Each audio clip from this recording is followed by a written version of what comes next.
నమస్తే రమ్య గారు. నమస్తే జయ. రమ్య గారు మంచి మంచి స్టోరీస్ చెప్తున్నారండి. బా వినేకి ఎంత బాగున్నాయో. ఇంకొక స్టోరీ ఏదైనా చెప్పండి అండి. కొంచెం పెద్ద కథ చెప్తాం. అట్లని జనరల్గా మనం బ్రహ్మ రాసిన రాత, బ్రహ్మ వేసిన ముడి, బ్రహ్మముడి ఇలాంటివి వింటాం కదా. గజం కేవలం 500 రూపాయలతో 1210 గజాల భూమి కేవలం 6 లక్షలు మాత్రమే. పెళ్ళిళ్ళు అలా అవుతాయి. ఏమిటో ఒక సంవత్సరం సంబంధం చూస్తారు, వద్దనుకుంటారు. పిల్లకి నచ్చదు, పిల్లాడికి నచ్చదు. మరుసటి సంవత్సరం, మూడో సంవత్సరం మళ్ళీ అదే సంబంధం వచ్చి ఆ పెళ్ళి అవుతూ ఉంటుంది. అవును, అప్పుడప్పుడు చూస్తాం కనెక్ట్ కదా. అవుతారు అలా. జాతకం కుదరలేదు అనుకున్న వాళ్ళు కూడా మళ్ళీ పెళ్లి చేసుకున్న వాళ్ళు కొంతమంది కనపడతారు. రాసి పెట్టి ఉందన్నమాట. అదేదో ఊరు నుంచి, ఏదో ఊరు, మాకు ఇక్కడ సుబ్రహ్మణ్య గారిని పురోహితులు ఫ్రెండ్స్, అక్క వాళ్ళ ఇంటికి వస్తారు బాగా. ఆయన యూపీ వెళ్ళి ఒక యూపీ బ్రాహ్మణ అమ్మాయిని పెళ్లి చేసుకున్నారు. వాళ్ళు హిందీలో మాట్లాడుకుంటుంటారు. మన పద్ధతిలేనమ్మా అన్నీ అంటారు, కానీ అక్కడ ఆవిడని చేసుకున్నారు పనిమాల. ఆయన చాలా హ్యాండ్సమ్, మంచి కుటుంబం, పెద్దది, చక్కగా ఉండేవారు, పెద్దవారు బాగా, నాకంటే పెద్ద ఆయనే. సడన్ గా వెళ్ళి అక్కడికి వెళ్ళి చేసుకున్నారు. వాళ్ళ కుటుంబంలో అందరూ వెళ్ళారు, ఈయన ఒకడికే అక్కడ పెళ్ళైంది. రాసి పెట్టి ఉందన్నమాట. అంతే కదా రమ్య గారు. అక్కడి నుంచి రాసి తెచ్చుకున్నాను అంటుంటారు ఆయన. ఎప్పుడైనా మాట్లాడినప్పుడు అది గుర్తొస్తుంటుంది అనమాట. ఎక్కడి నుంచో చేసుకుంటాం పెళ్ళిళ్ళు ఎలాగో అయిపోతాయి. అసలు ఈ సంబంధం వీళ్ళకి ఎలా వచ్చింది అలాంటివి కూడా అనిపిస్తాయి విచిత్రంగా. బ్రహ్మ రాసిన రాతని, బ్రహ్మ వేసిన మూడని చెప్తాం. ఆ బ్రహ్మ వేసిన ముడి కథ అనమాట ఇది. పూర్వం ఓ రాజుగారు ఉండేవారు. ఆయనకి లేక లేక ఒక అపురూప సౌందర్యవతి అయిన పిల్ల పుట్టింది. మాధవి అని పేరు పెట్టారు. బాగుండేది, అంటే ముట్టుకుంటే మాసిపోతుంది అనిపించేది. దాదులు కూడా అందంగానే ఉండాలి ఆ పిల్లని చూసుకోవటానికి. ఓ మామూలు వాళ్ళు అంటుకుంటే పిల్ల పాడైపోతుంది అలా అనిపించేది. భలే అందగత్తె. పిల్ల పెరుగుతూ ఉంటే రాజుగారికి ఏమనిపించేది, చక్కటి పిల్లకి ఎట్లాంటి వరుడు వస్తాడో, గైరా వాడికి ఎలా ఇస్తాం, ఇంత అందమైన పిల్లకి ఇంతకంటే అందమైన వాడు కావాలి, కనీసం ఇంత అందమైనా ఉండాలి, ఎట్లా దొరుకుతాడు అనిపించేది. పిల్ల కొంచెం పెద్దది అవగానే ఒక 12 ఏళ్ళు వచ్చేసరికల్లా పెళ్లి సంబంధాలు చూడడం మొదలు పెడతారు. పాత రోజుల్లో అలాగే చేసేవాళ్ళు. ఆ రాజకుమారులు, ఈ రాజకుమారులు ఫోటోలు వస్తే ఈయనకి ఒకళ్ళు నచ్చేవాళ్ళు కాదు. అదేమిటి వీళ్ళు ఎలా ఉన్నారు, వాడికి ఆ ముక్కులా ఉంది, వీళ్ళకి కనుబొమ్మలు బాగోలేదు, వాడు ఏమిటో క్రూరంగా చూస్తున్నాడు, పిల్ల సాత్వికురాలు, పిల్ల అందగతే, అలా అనిపించేది. ఎలా పెళ్లి దిగులు పట్టేసింది ఆయనకి. ఆ వచ్చినవాడు రాజు అవ్వాలని బెంగ కాదు, ఇంత అపురూప సౌందర్యవతికి తగినటువంటి జగదేక వీరుడు కావాలి, వీరుడు కాదు అందగాడు కావాలి ప్రధానంగా. ఇక కుదరటల్లా. అయితే ఏమైంది, మంత్రి గారు అన్నారు, అదేంటి ప్రభు, రాజకుమారులే కావాలని ఎక్కడుంది, మామూలు వాళ్ళలో అందగాళ్ళు ఉండరు, ఎవరో ఒకళ్ళని చేసుకుందాం, మన పిల్లని చేసుకుంటే మా వాడే మన రాజు, ఏం పర్వాలేదన్నాడు. అక్కడి నుంచి ఊళ్ళో అందమైన యువకుల ఫోటోలు తెప్పించడం మొదలెట్టారు. వీడు అందగాడు, వాడందగాడు అంటే ఎవడందగాడు, ఈయనకి ఎక్కేది కాదు. ఎడు చూసినా కూతురే అందంగా కనపడేది. దిగులు పడుతూ ఉండేవాడు, చూస్తూ ఉండేవాడు. అయితే ఏమైందట, ఒకనాటి రాత్రి ఆయనకి కల్లో బ్రహ్మదేవుడు కనిపించాడు.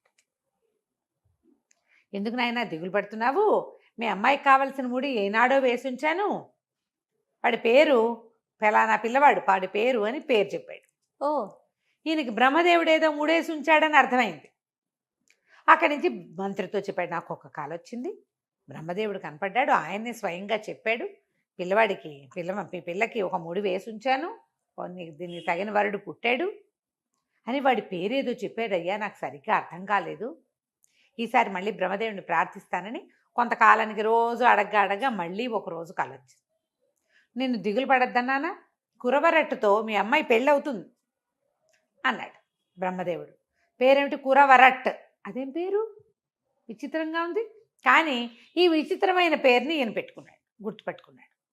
అక్కడి నుంచి మంత్రికి చెప్పాడు, పేరు చూడు వింతగా ఉంది, రాజుల్లో ఎలా ఉండే, వీరసింహుడు, ఆ సింహుడు, ఈ సింహుడు ఉండాలి, ఏదో ద్వారకానాథుడు, మిథిలానాథుడు అలా నాథులు ఉండాలి, నాథులు కాదు, సింహులు కాదు, ఈ కురవరట్టు పేరేమిటి. అక్కడి నుంచి మంత్రికి ఇంకొక ఐడియా వచ్చింది, మనం ఓ పని చేద్దామండి, మరి మన గూఢచారులు వాళ్ళు వీళ్ళు ఉంటారా, కొంతమంది మనకి వీళ్ళు కూడా ఉంటారంటే ఊళ్ళల్లో తిరిగేవాళ్ళు, సంచారానికి వెళ్ళేవాళ్ళు, అందరినీ పిలిచి విచిత్రమైన పేర్లు ఎవరివైనా కనబడితే రాసుకురండి, ఆ విచిత్రమైన ఫలానా పేరు వాడు ఏ ప్రాంతం వాడో గుర్తుపెట్టుకుని రాసుకురావాలి మీరని చెప్పారు. వీళ్ళ దగ్గర ఉన్న పేరేమిటి, కురవరట్ చెప్పారు. వాడు సంవత్సరాలు తిరిగే తర్వాత ఒకడు వచ్చాడు, ఈ కురవరట్టు పేరు అది రాసుకొచ్చారు వాళ్ళు, లిస్ట్ అంతా రాసుకొస్తే వీళ్ళ దగ్గర పేరు ఉంది కానీ ఈ పేరు వాళ్ళు చెప్పల, వాళ్ళని లిస్ట్ రాసుకురమన్నారు. ఆ వచ్చిన లిస్ట్ అంతా ఏడాది తర్వాత మొత్తం చూస్తే అందులో కురవరట్టు కనపడింది. అమ్మో ఇంకేముంది, మనవాడు దొరికేశాడని, అరే అబ్బాయి ఎవర్రా ఈ లిస్ట్ రాసుకొచ్చిన వాడు అని ఆ లిస్టు చేసినటువంటి సంచార జాతి వాడిని పిలిచారు.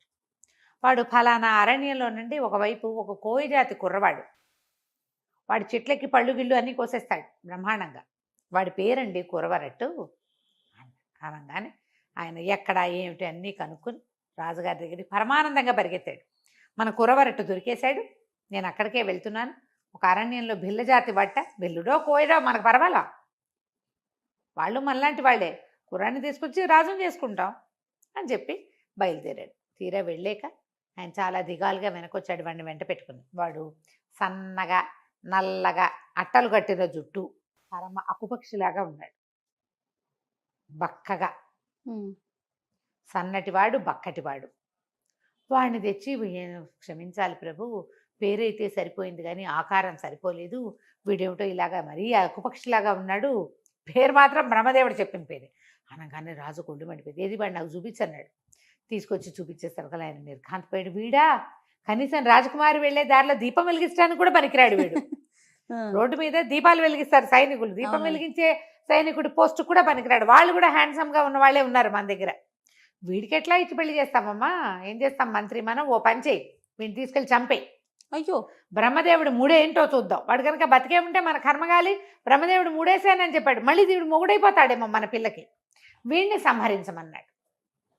కోపం వచ్చింది రాజుకి. బ్రహ్మదేవుడి ముడి ఆయన ఐడియా ఏమిటో చూద్దాం, పెద్ద కల్లో వచ్చి చెప్పాడు. 2 సార్లు వచ్చాడు, 2 సార్లు కురవరట్టు పేరు చెప్పాడు. ఈ దేభ్యం వాడికి ఇవ్వడానికి ఇంత అందమైన పిల్లని పెంచాం, చంపేసే అన్నాడు. అనగానే వాడు మంత్రి గారు నిర్ఘాంతపోయాడు. వాడి పంపేయి అంటే బాగుండేది, చంపేయమంటే బాధగా ఉంది. నచ్చల. సరే అడవిలోకి తీసుకెళ్ళి చంపేద్దాం అనుకున్నాడు. వెంట పెట్టుకు తీసుకుపోయాడు. ఇప్పుడు ఎవరికైనా వీడిని సంహరించండి అని చెప్తే కారణం చెప్పాలి.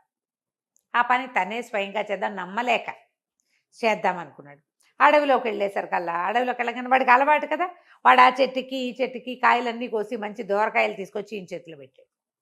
ఈయనకి ఇంకా బాధేసి, వీడు మంచివాడు పాపం, పిచ్చి మీద వాడిని చంపుతున్నానని అర్థం కాల. ఈయనేమో వాడిని ఏమంటారు ఎన్కౌంటర్ చేయడానికి తీసుకుపోయాడు. వాడు పోయి జేబుల నుంచి బిస్కెట్లు చాక్లెట్లు తీసిస్తే ఎన్కౌంటర్ చేసేవాడికి ఎలా ఉంటుంది, బాధ అనిపిస్తుంది. బాధగా ఉంది ఆయనకి. ఏం చేయాలి అని అలా అడవిలో నడుస్తూ ఉంటే వాడి మాటలు, వాడి కబుర్లు చెప్పడం, తేనె తాగుతారు అయ్యగారు, ఆ పైన ఉందండి అంటే దాని నిండా ఇంది తేనెటీగలు. వాడు క్షణాల్లో కోతిపిల్లలాగా పైకిక్కేసి శుభ్రంగా ఒక ఆకుదొప్పలో ఇంత పిండుకుని తీసుకొచ్చి ఇచ్చాడు. మరీ బాధ అనిపించింది, వీడిని చంపకూడదు, ఏం చెయ్యాలి, కానీ వీడిని బతికించి ఉంచితే కష్టం, చేత్తో చంపటం ఇష్టం లేదు. వాడి కోసిన పండు తిని వాడు తెచ్చిన తేనె తాగి వాడిని చంపచ్చా. ముందుకు నడిచి వెళ్తుంటే ఆయనకి దూరంగా ఒక కొండ కనపడి, ఆ కొండని వాసుకి కొండ అంటారు. అది కొన్ని సర్పాలకి ఆలవాలమని ఆ కొండెక్కిన వాళ్ళకి అక్కడితో పెద్ద తటాక ఉందని చెప్తారు. సర్పాలు ఉంటాయని, వాసుకి అనే మహాసర్పం ఆ వాళ్ళని భక్షించేస్తుందని కథలు చెప్పుకునేవాళ్ళు. అది నిజమో కాదో ఎవడికి తెలీదు. ఆ కొండెక్కి దిగొచ్చిన వాడు ఎవ్వడూ లేడు. ఈయన అన్నాడు, అరే అబ్బాయి నాకు ఓ పని చేస్తావరా అన్నాడు. కురవరెట్టు చేస్తానండి, మీరు ఏం చెప్తే చేస్తాను. అయితే ఓ పని చేయి, ఆ కొండెక్కు. ఆ కొండ మీదకి ఎక్కాక పెద్ద తటాకం ఉంది. ఆ తటాకంలో లోపల ఇసుక గులకరాళ్ళు ఉంటాయి. 2 సంచులు ఇచ్చాడు. ఈ సంచి నిండా గులకరాళ్ళు, ఈ సంచి నిండా ఇసుక పట్టుకురా. మరి ఇదిగో ఈ కాసు ఉంచుకో, ఊరికే వాడు ఎలాగూ చచ్చిపోతాడు పాపం, ఆశ పెట్టడానికి ఓ బంగారు కాసు చేతిలో పెట్టి తన ఉంగరం తీసి వాడి వేలికి పెట్టాడు. మీరు ఇక్కడే ఉంటారండి అయ్యగారు, నేను వెళ్ళొచ్చేదాకా అన్నాడు. వద్దులేని వద్దని ఉంగరం పెట్టాడనమాట. ఉంగరం పెట్టి నేను వెళ్ళిపోతా, నువ్వు ఇందాక మన నగరంలో కలుసుకున్నాను చూడు, రాజుగారి దగ్గరికి వెళ్ళావు, అక్కడ ఉంటా.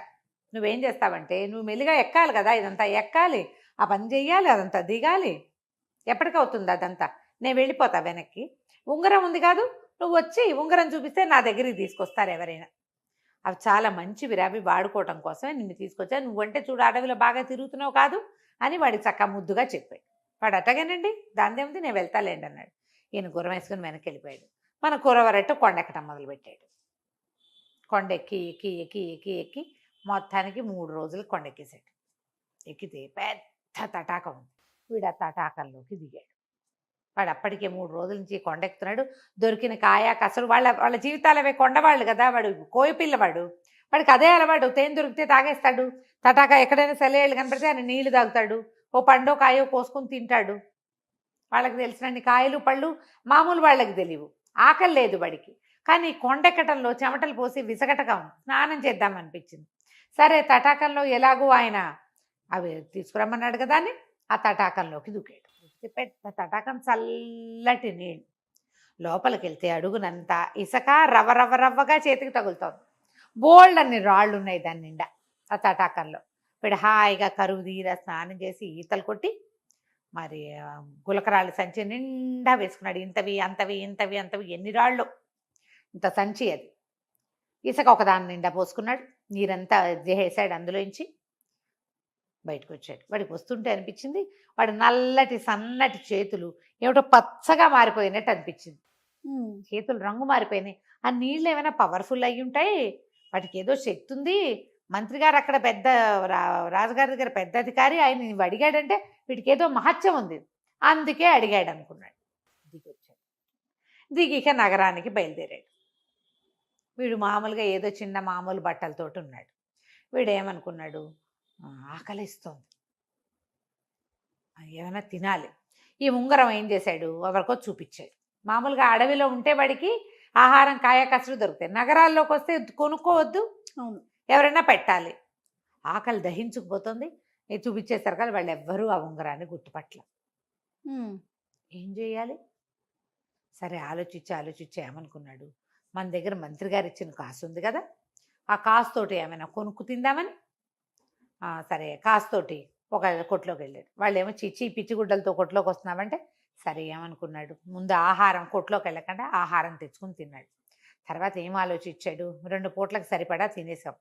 ఈ ఉంగరం చూపించాడు. ఉంగరం ఎక్కడా అది నడవల.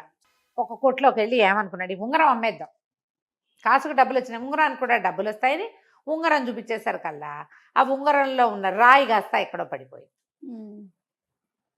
ఆ ఉంగరం చూసినటువంటి కంసాల ఆయన, ఈ మన బంగారపు కొట్ట ఆయన ఏమన్నాడు, ఇందులో రాళ్ళు ఉండాలి కదా, ఈ రాయి పోయింది, ఒట్టుంగురానికి ఏమొస్తుంది, కొంచెమే, అంత ఎక్కువ బంగారం ఏం లేదు, డబ్బులు ఇస్తా కానీ రాయి ఉంటే చూడు అన్నాడు.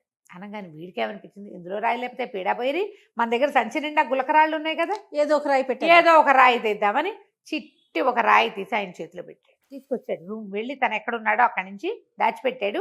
అక్కడి నుంచి పుచ్చుకొచ్చాడు. అవి ఎక్కడ పడితే అక్కడ పెట్టడానికి వీల్లేదు, మంత్రి గారికి అప్పచెప్పాలి కదా, పాపం దాచాడు బయట. ఆ రాయి చూసేసరికి వాడు నిర్ఘాంతపోయాడు. అయ్య బాబోయ్ ఎక్కడిది ఇది అన్నాడు. నాదేనండి ఉంగరంలో ఉండేది అంటే ఆయన అటు ఇటు తిప్పి చూసి, నేను దీన్ని కొనలేనేమో, ఓ 300 ఇస్తాను అన్నాడు. అనగానే వీడికి అనిపించింది వీడు కొనలేనేమో అన్న డైలాగు 300 మ్యాచింగ్ అవ్వాల. వీడు మహా తెలివైన వాడు. వాడు కాస్త అనుమానంగా మొహం పెట్టాడు. అంతేనా అన్నాడు. సర్లే పోన్లే 400 ఇస్తాను అన్నాడు. ఓహో ఇంకా వస్తుందన్నమాట, నేను ఇవ్వనండి, ఇంకో చోట చూపిస్తాను అన్నాడు. అనగానే బాబు నీకు దండం పెడతా, ఎవరైనా దీనికి 500 మించి ఇవ్వరు, దీన్ని సాన్ పట్టాలి, దీంట్లోనే ఫిట్ చేయాలంటే దీన్ని సాన్ పట్టుకోవాలి, ఇదేదో క్రూడ్ రాయి, 500 తీసుకొని 500 కాసులు. వీడు ఒక్క కాసుతోటి భోజనము మామూలు బట్టలు కొనుక్కున్నాడు. సరే ఏమనుకున్నాడు, తీసుకున్నాడు, ఇదే బాగుంది మన సంగతి, ఆ మంత్రి గారు దొరకపోతే పీడా పోయిరి అని చెప్పేసి ఆ ఉంగరం మాత్రం వేలికి పెట్టేసుకున్నాడు. దాంట్లో రాయి లేదు, రాయి లేని ఉంగరమే ఉంచుకున్నాడు. ఇక అక్కడి నుంచి ఏం చేశాడు, డబ్బులు ఉంచుకొని వచ్చేసాడు. చక్కగా ఒక ఇల్లు అద్దెకి తీసుకున్నాడు, బట్టలు కొనుక్కున్నాడు శుభ్రమైనవి, చక్కటి బట్టలు. ఈయన చూస్తే అందరూ యువరాజు ఉన్నాడు చూసినట్టు చూస్తున్నారు. తన దగ్గర రత్నాలు సంచి నిండా ఉన్నాయి కదా, అవసరమైనప్పుడు 2 రాళ్ళు 3 రాళ్ళు చొప్పున అమ్మటం మొదలు పెట్టాడు. వీడిని రత్నాల రాజు అనేవాడు. పేరే మారిపోయింది. వీడి దగ్గర ఇంత సంచిడు ఉన్నాయి, వాడు గుప్పెడమ్మ ఉంటాడు అంతే. ఆ గుప్పెడు రత్నాలతోటే వాడికి ఆ పేరు వచ్చేసింది, గుప్పెడు గులకరాళ్లతోటే. ఆ ఇసుక అయితే బంగారు ఇసుక, దాన్ని ఎవరికి ఇవ్వాల, వాడి దగ్గరే ఉంచుకున్నాడు. సరే ఊళ్ళో ఆ నోట ఈ నోట ఈ రత్నాలు, కొత్తవాడెవడో వచ్చాడని ఊళ్ళోకి, వాడి దగ్గర రత్నాలు ఉన్నాయని తెలుసుకున్నారు. మంత్రి గారికి ఎవరో చెప్పారు, రత్నాల రాజు అని ఒక కుర్రాడు ఉన్నాడు, మరి వాడు భలే అందగాడు, తర్వాత వాడి దగ్గర బ్రహ్మాండమైన రత్నాలు ఉన్నాయి, ఎన్ని రాసులు ఉన్నాయో, వాడు ఒక రత్నం అమితే 1000-2000 కాసులు వచ్చేస్తున్నాయి వాడికి. ఆ రత్నాల్లో 1-2 చక్కగా మెరుగుపెట్టించి యువరాణి కూడా పంపారు. రాజు కూడా కొంటాడు వాటిని.